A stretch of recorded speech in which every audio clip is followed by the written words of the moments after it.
Assalamualaikum warahmatullahi wabarakatuh. Jumpa lagi dalam pelajaran IPA.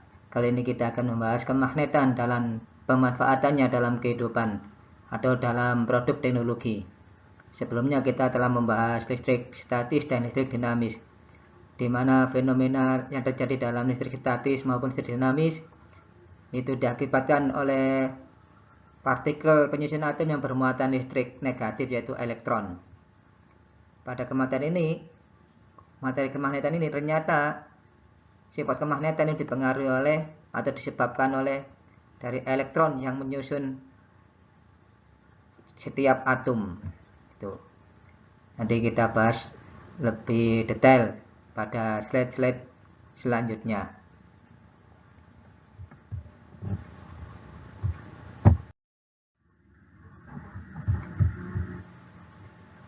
Materi yang kita bahas kali ini adalah tentang dasar-dasar atau teori dasar kemagnetan, kemudian pemanfaatannya dalam produk teknologi atau dalam kehidupan sehari-hari.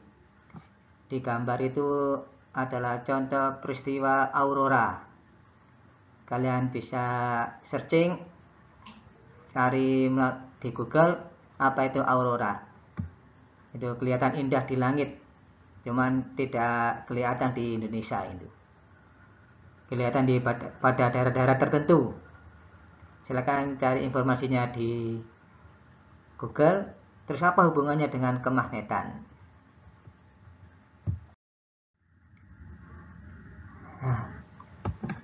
Tahukah apakah magnet itu? Ya, kalian mungkin pernah menggunakan magnet atau bermain-main dengan magnet. Kita tahu bahwa magnet dapat menarik benda-benda tertentu, misalnya besi dan baja. Tetapi magnet kok tidak menarik kayu, kertas, plastik kok tidak ditarik magnet. Tapi kalau besi dan baja dapat ditarik oleh magnet. Jadi magnet itu satu benda yang dapat menarik benda lain, tapi khusus benda-benda tertentu, tidak semua benda. Dengan sifat-sifat tertentu pula.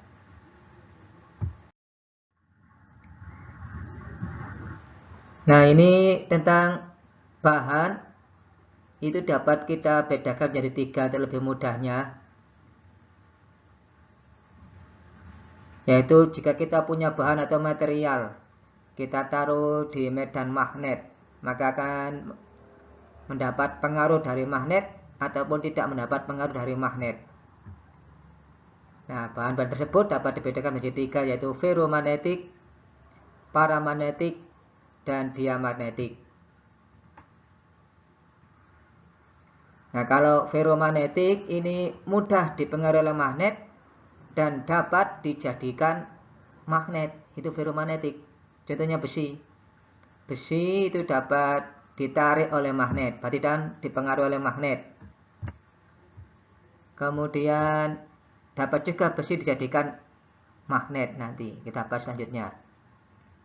Kalau bahan paramagnetik ini hanya mudah dipengaruhi oleh magnet, tetapi tidak dapat dijadikan magnet buatan, ya, tidak dapat dijadikan magnet. Yang terakhir, bahan diamagnetik, yaitu bahan-bahan yang sukar dipengaruhi oleh magnet. Tetapi anehnya, saat diletakkan di udara atau di ruang hampa, bahan diamagnetik akan ditolak oleh magnet meskipun dengan gaya magnet yang sangat kecil. Sebenarnya ditolak, cuman gayanya yang kecil sehingga tidak terlihat gaya tolaknya. Nah, ini kita lihat gambaran mikroskop dari bahan-bahan magnet. Jadi ini sangat kecil sekali, ya, ini penggambaran mudahnya saja. Misalnya kita punya suatu besi.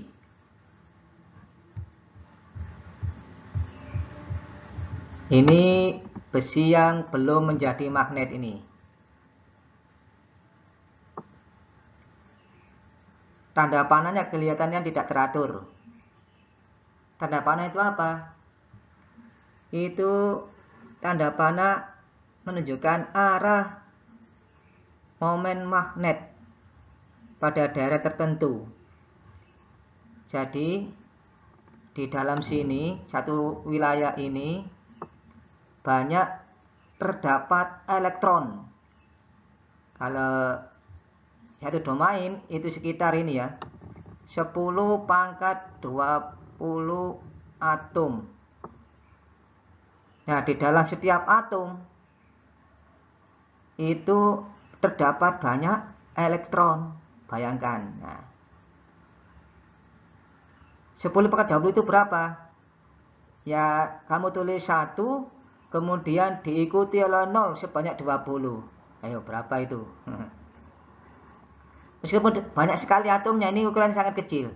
Jadi satu daerah ini saya lingkari ini, yaitu satu daerah ini sebenarnya ukurannya kecil. Ya, daerah-daerah ini ukurannya kecil ini sebenarnya. Nah, tanda panah ini adalah momen magnetik yang diakibatkan oleh elektron-elektron yang ada dalam atom.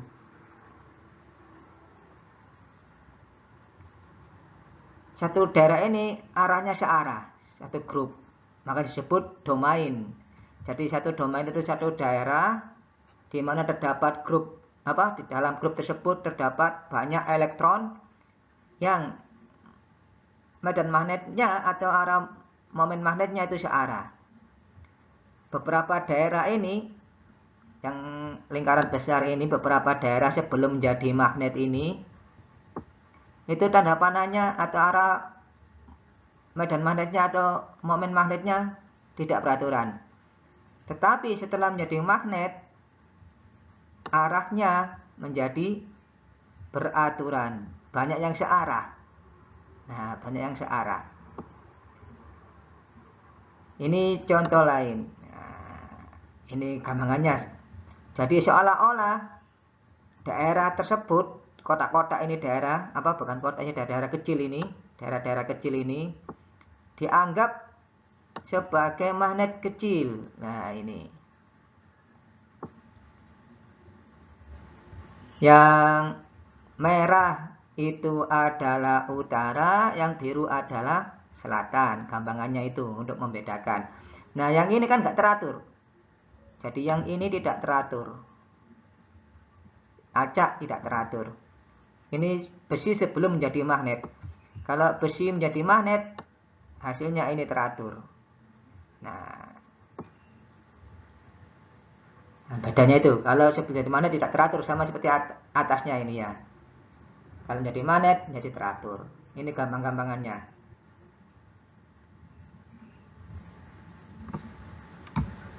Terus mengapa elektron menyebabkan magnet? Kita bahas selanjutnya. Ini menunjukkan semakin banyak yang teratur, maka medan yang dihasilkan semakin besar. Lihat tanda panahnya, semakin banyak. Kalau enggak ada beberapa yang arahnya enggak teratur, lebih sedikit. Nah, ini paling sedikit karena banyak enggak teratur. Jadi tergantung banyaknya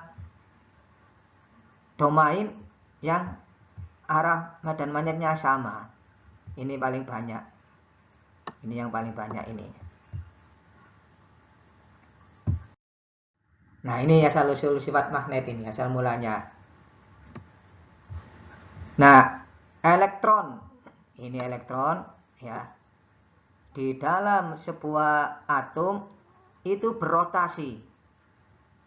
Artinya berotasi itu berputar pada porosnya dia sendiri.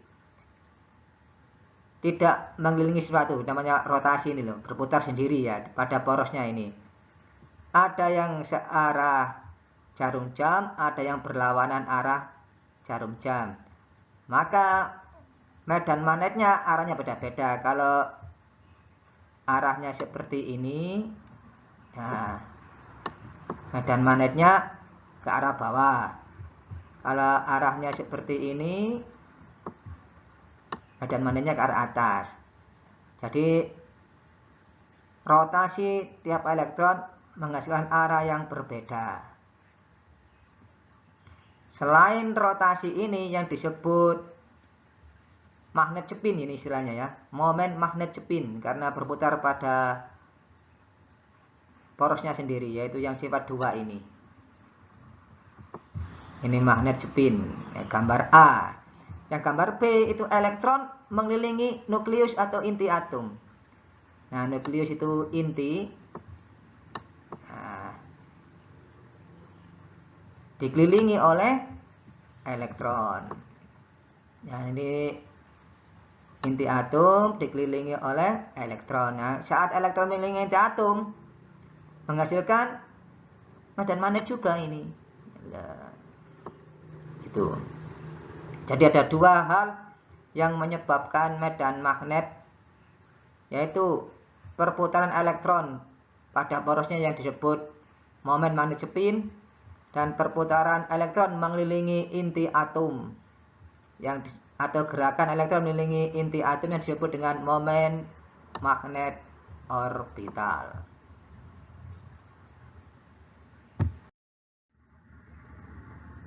Nah, diamagnetik tadi, paramagnetik, dan selanjutnya apa hubungannya? Nah, ini diamagnetik itu tidak punya medan magnet di dalamnya, ini 0 ini. Makanya tidak ada tanda panahnya ya. Tidak ada tanda panahnya ini. Ini tidak ada tanda panahnya. Tidak ada tanda panahnya. Ini artinya 0. Tidak diberi medan magnet. Kemudian benda ini saya taruh di dalam medan magnet, berarti gambar ini.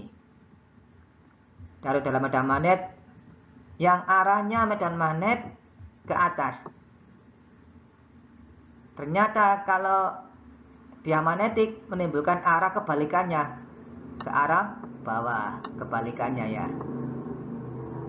Tapi kalau medan magnetnya dihilangkan, ya 0 lagi seperti ini. Medan magnetnya ini dihilangkan jadi 0 lagi. Ini kalau diamagnetik, bahan-bahan atau material atau benda diamagnetik. Kalau yang paramagnetik,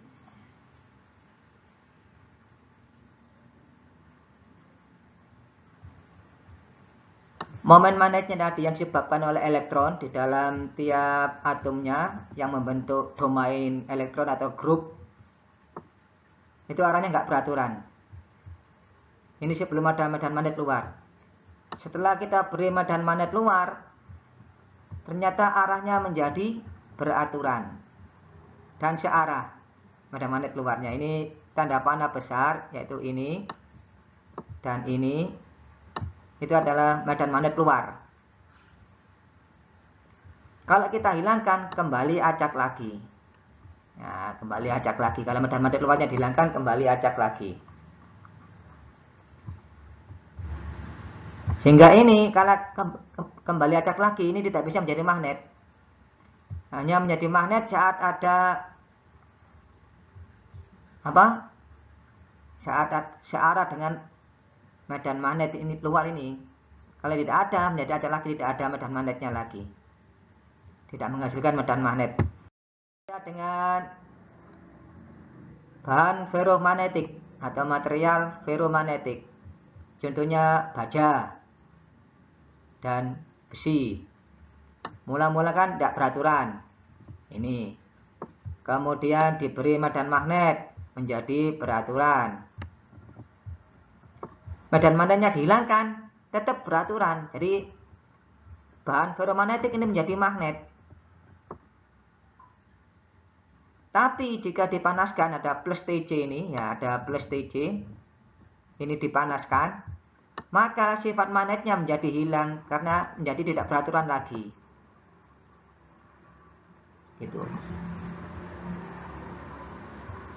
Jadi contohnya baja kita jadikan magnet. Itu kita taruh di medan magnet atau kita gosok dengan magnet, maka baja tersebut menjadi magnet. Nah, setelah magnet yang untuk menggosok lagi kita pindahkan, bajanya tetap menjadi magnet. Nah, baja tersebut yang sudah menjadi magnet, jika kita panaskan, maka sifat magnetnya akan hilang, menjadi baja lagi seperti biasa sebelum menjadi magnet. Bagaimana magnet kita potong-potong? ternyata magnet yang dipotong-potong selalu membentuk magnet baru lagi. Ada kutub utara, kutub selatannya, selalu membentuk magnet baru lagi. Kita potong-potong ini. Bahkan kita perkecil lagi, selalu membentuk magnet baru lagi. Jadi selalu berpasangan kutub magnet itu ya. Sampai sekarang ilmuwan belum bisa menemukan kutub magnet yang single atau sendirian. Kutub magnet utara saja atau kutub magnet selatan saja, tidak bisa. Selalu berpasangan. Sampai sekarang ilmuwan belum bisa membuat benda yang hanya mengandung kutub utara saja atau mengandung kutub selatan saja. Tidak bisa. Sampai sekarang belum bisa. Nah, ini ada 3 cara yang kita bahas untuk membuat benda biasa menjadi magnet, yaitu cara menggosok, cara induksi, dan cara dialiri listrik atau elektromagnet. Nah, bahan yang kita jadikan magnet itu jika besi, maka magnetnya sementara, artinya cepat hilang sifat magnet tersebut yang dari besi. Kalau bahan tersebut dari baja, maka magnetnya bertahan lama atau permanen. Itu. Kita bahas satu persatu dari 3 cara tersebut. Cara menggosok. Ingat, cara menggosok itu harus berputar seperti ini ya. Kita gosokkan seperti ini, searah terus ya, berputar. Bagaimana menentukan kutub utara dan kutub selatan dari benda yang kita gosok? Nah, kata kuncinya adalah lihat yang digunakan menggosok. Oh, ini yang digunakan menggosok kutub selatan. Kemudian kita lihat arah panah ke bawahnya yang mana. Oh, ke bawah sebelah sini. Ini bawah. Maka kutub ini harus sama dengan yang digunakan untuk menggosok. Harus sama. Jadi sebelah sini selatan, sebelah sininya utara. Sama seperti ini. Yang digunakan menggosok adalah utara. Kita lihat arah ke panah ke bawahnya. Oh, sebelah sini. Berarti di sini adalah utara. Tentunya di sini pasti selatan gitu. Ini sama. Yang menggosok adalah utara. Arah panah ke bawahnya ini. Nah, otomatis lihat dari arah bawahnya berarti ini adalah utara. Itu cara menentukan kutub utara, kutub selatan dari benda atau besi yang dirubah menjadi magnet dengan cara menggosok. Ini ilustrasinya, cara menggosoknya seperti ini ya.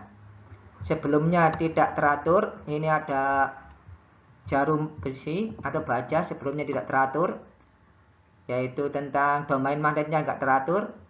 Karena setelah digosok ini menjadi teratur, domain magnetnya ini jadi teratur. Jadi sehingga jarum besi baja ini menjadi magnet dan dapat kita gunakan sebagai kompas itu nanti. Ini ilustrasi dari cara menggosok. Lihat gerakannya untuk menggosok itu. Seperti ini caranya. Nah, ini cara induksi. Induksi itu hanya didekatkan saja. Kata kuncinya adalah kutub yang sejenis tarik, menarik, kutub yang tak sejenis tolak, menolak. Gampangannya untuk mengingat itu. Di sini adalah kutub selatan, magnet. Besi kan ditarik oleh magnet. Ya, baja juga ditarik oleh magnet. Maka karena ditarik harusnya kutubnya itu berlawanan. Sehingga ini adalah kutub utara. Kalau ini kutub utara, pasti ujung sini adalah kutub selatan. Padahal besi ini kan tidak sentuhan dengan magnet. Ternyata besi ini menjadi magnet. Buktinya apa? Dapat menarik paku-paku kecil. Sama ini utara. Utara dapat menarik besi, berarti besinya ini selatan harus berlawanan arah. Kalau di selatan, di sini pasti utara. Berarti yang ini apa yang ini? Yang ini pasti selatan ya. Yang ini selatan. Yang ujungnya paku ini pasti utara.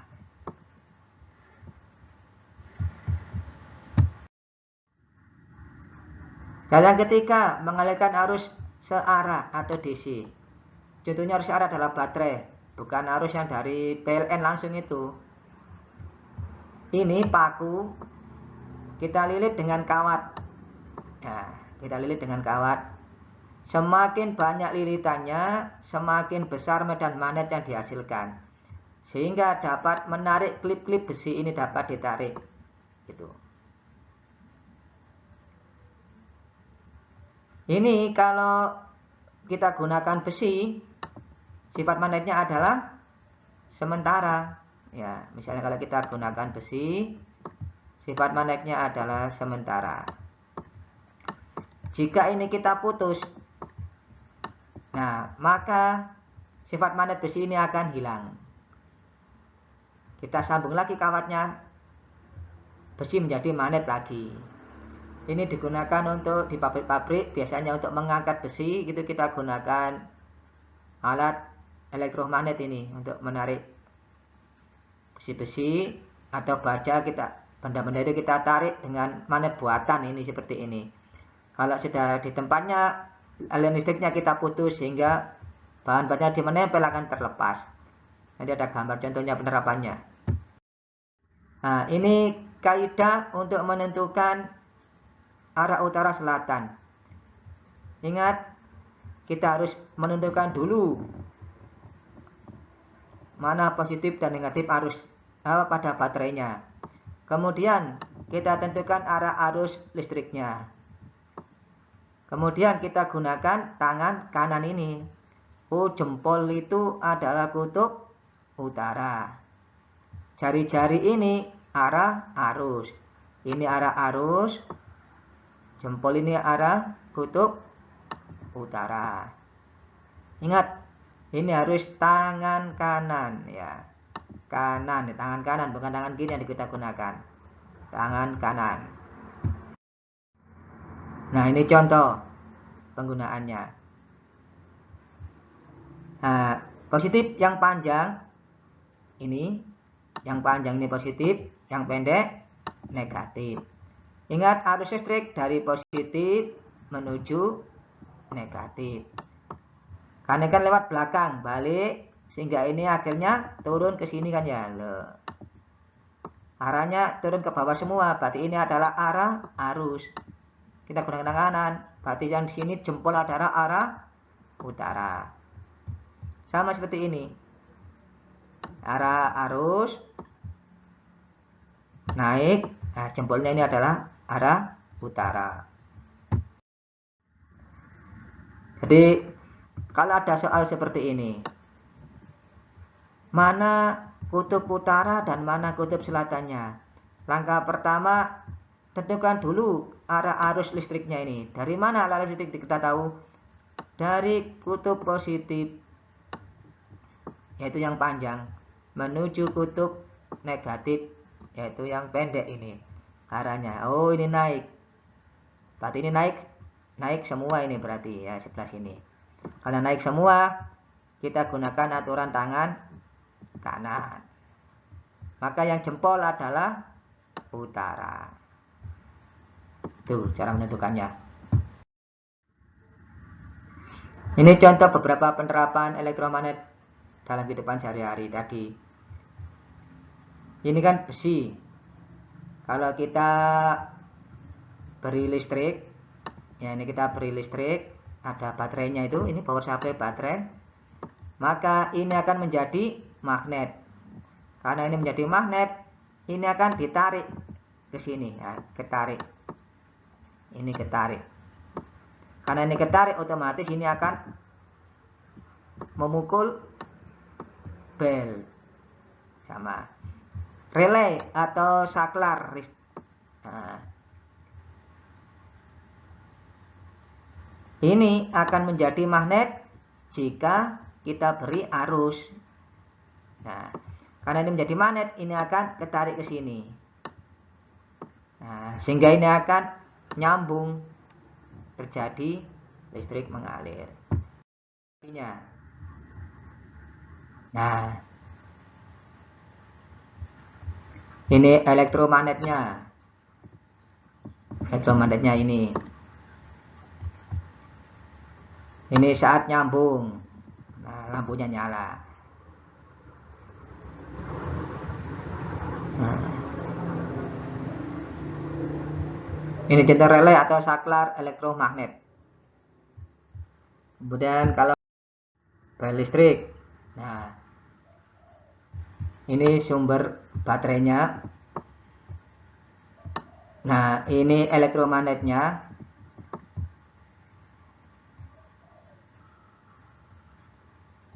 Ini saat kita bel sini, klik, kita bel. Nah, maka yang ini menjadi magnet. Karena ini menjadi magnet, menarik ini. Karena tertarik, maka ini akan memukul bel. Ini contoh bel listrik yang kelihatan dari luar ini. Bel listrik yang terbaru tertutup seperti ini, nggak kelihatan. Jarumnya ini nggak kelihatan ya, jarumnya nggak kelihatan. Kalau ini kan pentolnya ini atau jarum pemukulnya ini kelihatan. Kalau ini nggak kelihatan di dalamnya. Ini prinsip sederhana dari bel listrik. Nah, ini saya sebutkan tadi, penerapan elektromagnet lagi. Nah, ini kalau kita alirkan arus, maka akan menjadi magnet sehingga dapat menarik besi-besi ini. Kemudian jika arusnya kita matikan, maka ini tidak menjadi magnet sehingga besi ini akan jatuh. Itu.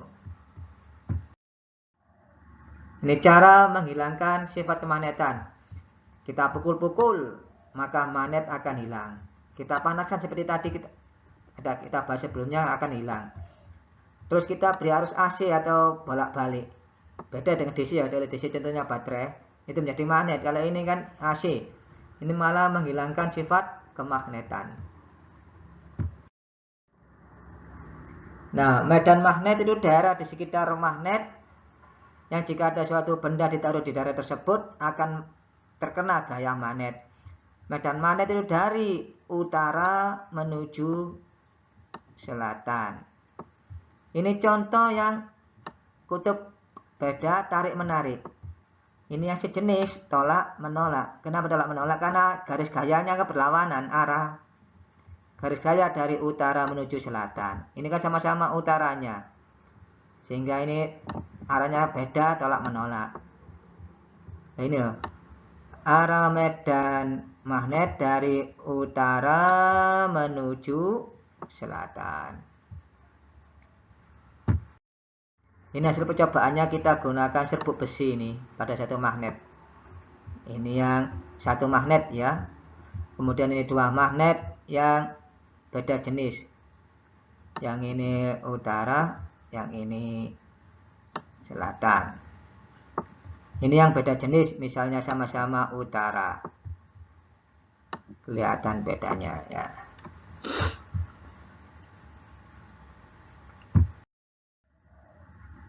Nah, seperti saya sebutkan tadi, yang ini adalah tarik-menarik, kutubnya beda, yaitu utara dan selatan tarik-menarik. Kalau yang sejenis, tolak-menolak. Not, ini utara, ini selatan biru, ini tarik-menarik. Yang ini tolak-menolak.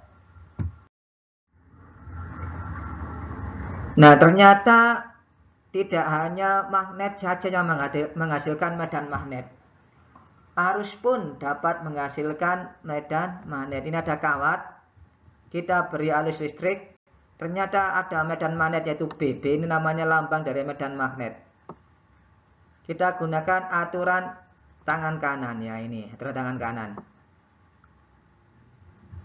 Jempol arah arus, jari-jari ini arah medan magnetnya.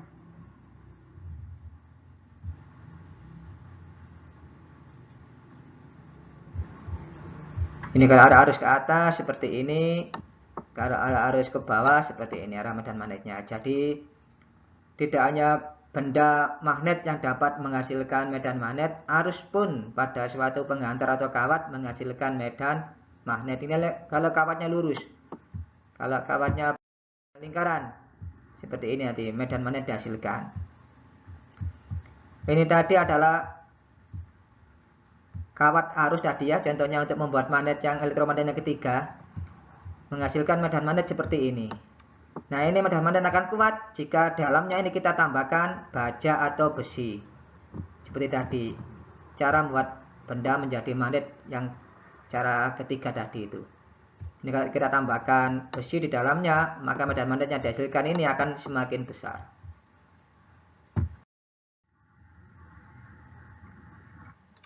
Nah, ternyata bumi ini seolah-olah di dalamnya ada magnet, tetapi arahnya nggak lurus pas utara ini ya, agak menceng sedikit. Nah, ini aja agak miring sedikit, tidak lurus pas utara. Ini adalah kompas.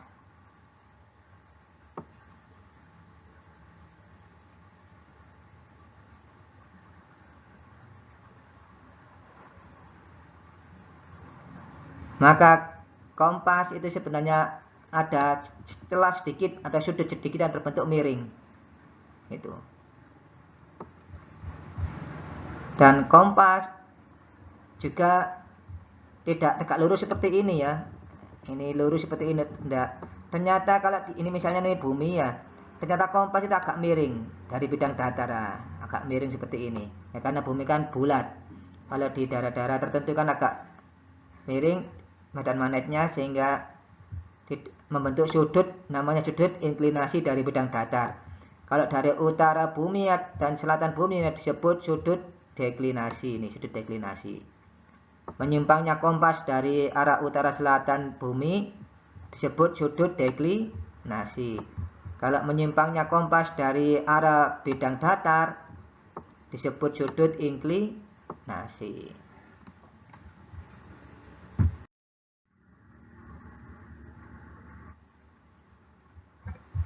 Jadi kalau kompas,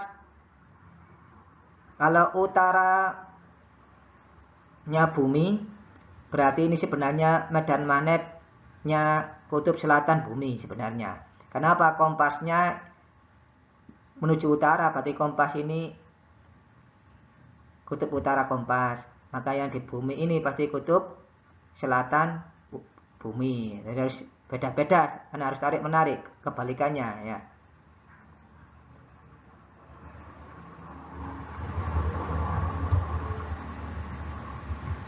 Jadi arah utara itu adalah kutub selatan magnet bumi, kebalikannya.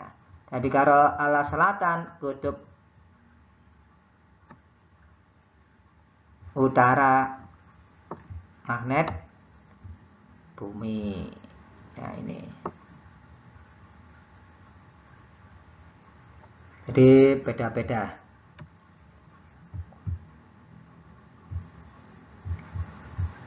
Ini ya buktinya bahwa bumi itu juga bersifat magnet karena arah kompas itu selalu menunjuk arah utara selatan.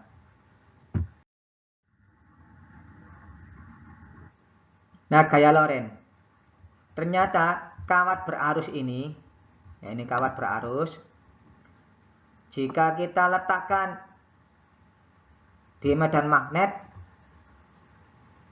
maka mendapat gaya. Sehingga ini ditarik ke sini.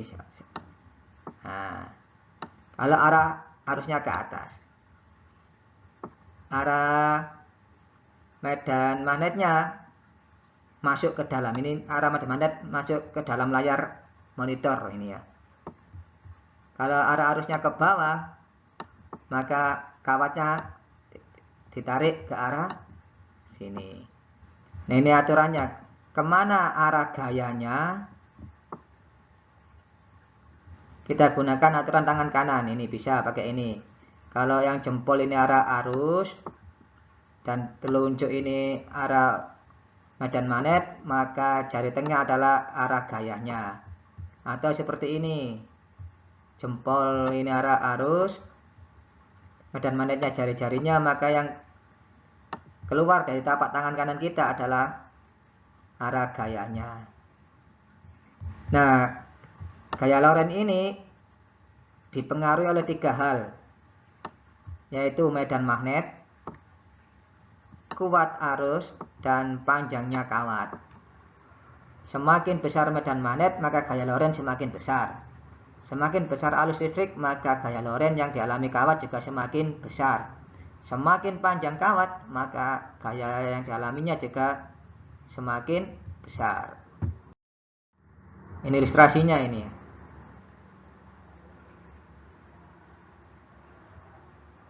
Nah, arahnya belok.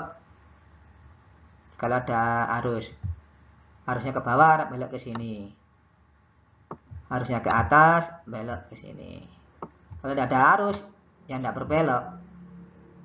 Nah, itu.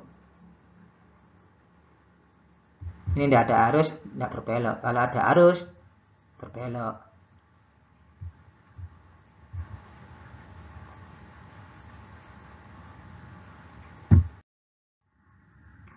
Ini contoh perhitungan, bisa kalian baca sendiri.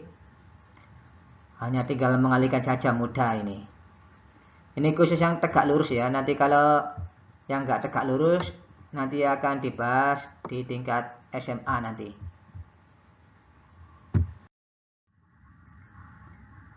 Nah, sekarang itu tadi yang tentang gaya Lorentz, bahwa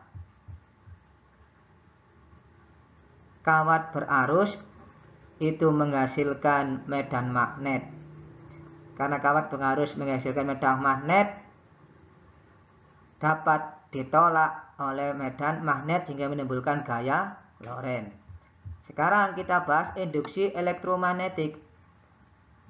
Kebalikannya, kalau tadi kita bahas listrik menghasilkan magnet, sekarang kita bahas induksi elektromagnetik, yaitu magnet menghasilkan listrik. Nah, ini tegangan induksi atau tegangan listrik yang dihasilkan dari magnet. Dipengaruhi oleh apa? Dipengaruhi oleh medan magnetik yang dihasilkan. Ada medan magnetik, kemudian panjang pengantarnya, dan kecepatan. Ada 3, yaitu medan magnet, panjang kawat, dan kecepatan. Contohnya dinamo atau generator. Nah, di dalam generator atau dinamo tersebut ada magnetnya B, terus ada kumparannya L. Ya, karena kumparan kan terdiri dari kawat, berarti ada panjangnya. Terus ada kecepatan putarnya. Nah, kenapa harus ada kecepatan? Kecepatan ini nanti akan mempengaruhi ini, yaitu perubahan garis gaya magnet. Ini disebabkan oleh kecepatan. Jadi kita lihat seperti ini. Nah, ini ada kumparan. Ini kumparan. Berarti ini ada L, panjang kawat ya. Banyak lilitan juga. Kemudian ini ada magnet, berarti ada medan magnet B. Nah, medan magnet ini kalau kita gerakkan mendekati kumparan, maka akan ada arus yang mengalir. Kalau magnetnya diam, berarti tidak terjadi perubahan medan magnet. Karena diam, tidak ada kecepatan. Ini pasti ada V karena ada kecepatan masuk ya. Kali ini kan tidak ada kecepatan, V sama dengan 0. Berarti arus ada GGL induksi tadi 0 karena kecepatannya 0, diam. Ini hasilnya adalah tidak ada arus, tidak ada tegangan induksi 0. atau magnetnya kita jauhkan. Nah, ini pasti ada V juga, ada kecepatan. Ada kecepatan, pasti ada perubahan medan magnet. Sehingga timbul arus, cuman arahnya berlawanan dengan yang ini ya. Jadi syaratnya harus ada B medan magnet, harus ada V kecepatan, harus ada L kawatnya, panjang kawatnya. Itu adalah syarat adanya GGL atau tegangan listrik yang dihasilkan oleh induksi magnetik.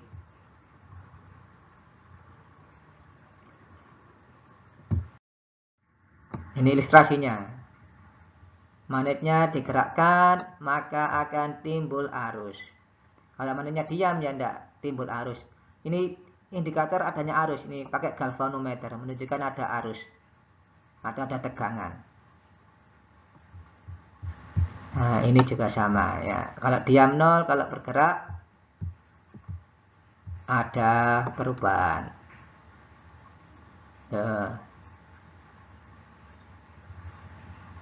Ilustrasinya seperti itu. Ini teori dasarnya. Ini manfaatnya. Ini yang ada di sepeda ongkel ya. Untuk lampu, dinamo lampu dari sepeda ongkel. Ini magnet ini. Ini magnet. Terus ini ada lilitannya L, kawatnya tadi. Terus ini berputar. Ini ditempelkan dengan roda atau bannya sepeda, ini akan berputar. Berputar berarti ada kecepatan V, ada kecepatan V. Di sini ada magnetnya B, berarti ada arus listrik yang dihasilkan. Ini beberapa contoh yang kita gunakan. Ini dinamo, ini ada generator, ya, ada trafo. Apa kalau motor listrik? Nah, motor listrik ini karena gaya tadi, gaya Lorentz ya. Ada kawat berarus, kita taruh dekat medan magnet, maka akan timbul gerakan tolak menolak ini ya, ditolak menolak. Ini ada gerakan tolak menolak karena ini berbentuk kumparan, maka akan gerakannya menjadi pemutar.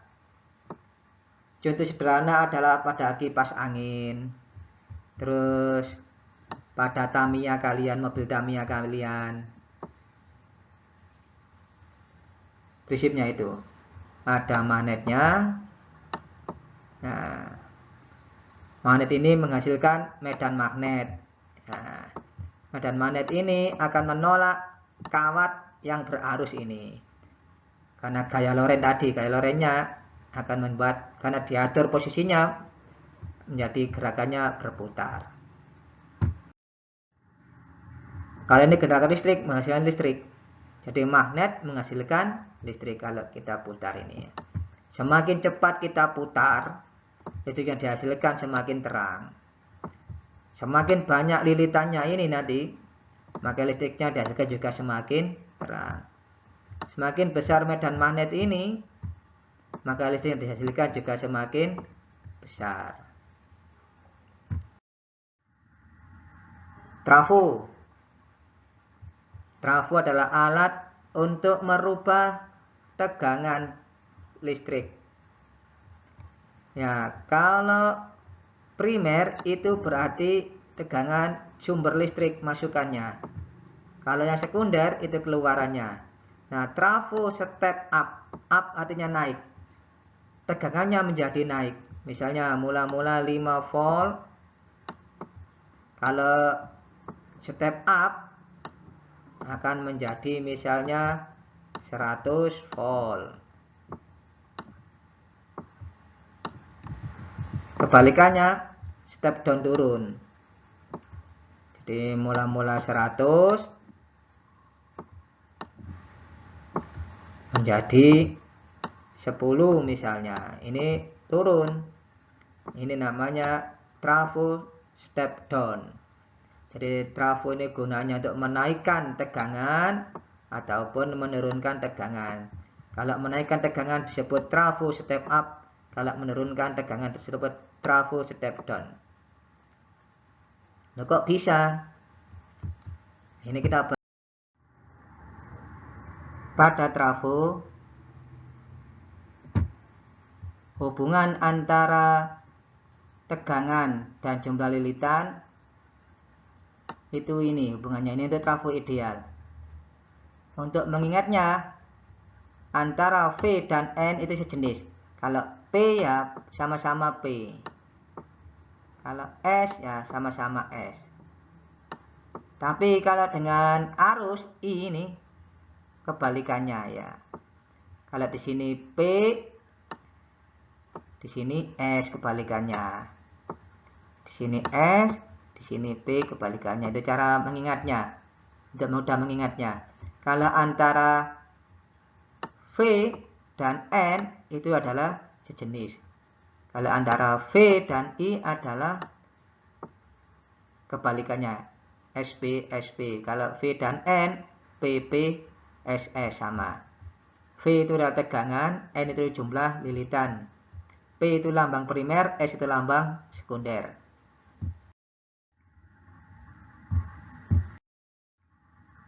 Kita lanjut contoh soal. Ini ada trafo mempunyai lilitan primer dan sekunder. Ini 500 untuk primer, sekundernya 5000. Tegangan primer berarti sumbernya yaitu arus bolak-balik sebanyak 220 volt. Ini sebagai tegangan primer. Ditanyakan tegangan sekundernya. Kita lihat rumus yang digunakan tadi. Kita tulis. Kita masukkan angkanya. VP ini. Lilitan primer ini. Lilitan sekunder ini. Untuk memudahkan kita balik. Nah, ini kita balik. VS-nya kita taruh di atas. 220-nya kita taruh di bawah. Karena ini dibalik, ini juga dibalik. 5000-nya menjadi di atas. 500-nya menjadi di bawah. Kemudian tinggal pindah ruas, yaitu 220 nanti akan pindah ruas ke sini. Nah, ini 5000 bagi 500 kan ketemunya 10 dikali 220. Mudah. Contoh soal ini lagi. Ingat gambar ini ada arus bolak-balik ini. Nah, ini adalah pasti primer. Kalau ada sini sumbernya pasti primer, maka di sini pasti sekunder. Untuk mengingatnya itu. Oh, berarti lilitan primernya 500, lilitan sekundernya 5000. Kita gunakan rumus tadi. Masukkan angkanya, karena ini sudah di atas, tidak perlu dibalik. Ya. Tinggal pindah ruas saja. Ini tinggal pindah ruas ke sini. Nanti dihitung hasilnya ketemu ini.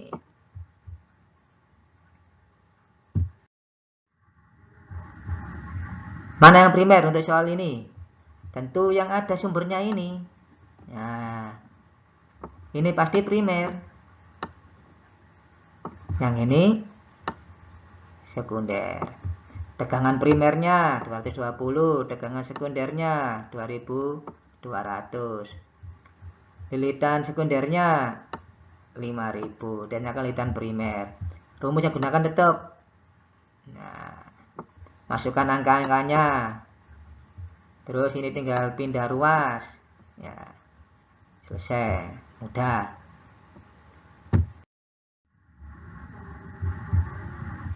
Mana yang primer? Oh, pasti yang ini yang primer karena ada sumber arusnya ini, ada sumber tegangannya ini. Ini pasti sekunder. Kita gunakan rumusnya. Ini tetap. Nah, ini dimasukkan angkanya. Nah, karena ini di bawah, biar mudah ini kita balik. Kalau dibalik seluruhnya harus dibalik ya, untuk memudahkan saja menghitung. Ini hubungan antara V dan N, jumlah tegangan besar tegangan listrik dan jumlah lilitan. Untuk lilitan dengan arus ataupun tegangan dengan arus, rumusnya sama, kita gunakan rumus ini. Cara-caranya juga sama, langkah-langkahnya juga sama. Ini contoh pemanfaatan dan teknologi. Ini MRI. Ini melihat aktivitas otak. Alatnya ini dengan medan magnetik ketahuan aktivitas otaknya bagaimana. Ini berguna untuk kedokteran. Pembangkit listrik tidak hanya tenaga nuklir ya, tenaga air pun menggunakan magnet. Kenapa? Untuk generatornya itu tadi. Kereta maglev ini sebenarnya keretanya tidak menempel di rel, hasilnya mengambang sedikit karena gaya tolak menolak antara magnet rel dengan magnet yang ada di kereta. Jadi ini tidak menempel, sehingga karena tidak menempel meminimalisir atau meminimalkan atau mengurangi gesekan sehingga keretanya gerakannya lebih cepat. Saya kira cukup untuk materi magnet, semoga bermanfaat. Saya akhiri, assalamualaikum warahmatullahi wabarakatuh.